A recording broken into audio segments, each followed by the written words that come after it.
Welcome to Adnan کے official میں خوش آمدید۔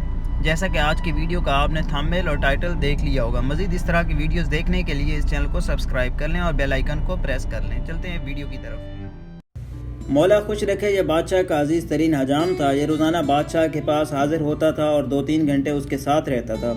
اسی دوران بادشاہ سلطنت کے امور کو بھی سر انجام دیتا رہتا تھا اور حجامت اور شیپ بھی کرواتا رہتا تھا۔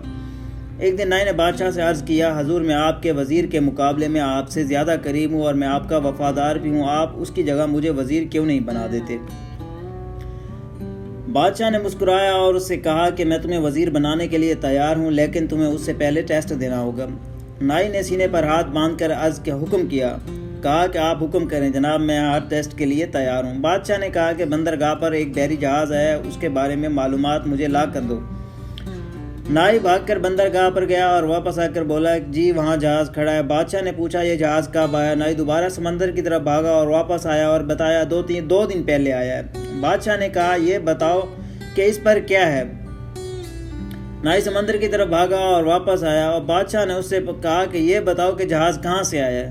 اب چوتھی بار سمندر کی طرف بھاگا اور کھڑا ہو گیا۔ قصہ مختصر، شام تک نائی سمندر اور محل کے چکر لگا کر تھک گیا تھا۔ اس کے بعد بادشاہ نے وزیر کو بلایا اور اس سے پوچھا، کیا سمندر پر کوئی جہاز کھڑا ہے؟ وزیر نے ہاتھ باندھ کر عرض کیا، جناب 2 دن پہلے ایک تجارتی جہاز اٹلی سے ہماری بندرگاہ پر آیا تھا، اس میں جانور، خوراک اور کپڑے لدے ہوئے ہیں۔ اس کے کپتان کا نام یہ ہے، 6 ماہ میں یہاں پہنچا ہے، یہ 4 دن مزید یہاں ٹھہرے گا، یہاں سے ایران جائے گا، وہاں 1 ماہ رکے گا اور اس میں 209 لوگ سوار ہیں، اور میرا مشورہ یہی ہے کہ ہمیں بحری جہازوں پر ٹیکس بڑھا دینا چاہیے۔ بادشاہ نے یہ سن کر حجام کی طرف دیکھا اور حجام نے چپ چاپ اپنا استرا اٹھایا، نیا بلیڈ ڈالا اور عرض کیا، مولا خوش رکھے، بادشاہ سلامت، کلمہ چھوٹیاں رکھیاں نے کیا وڈیاں۔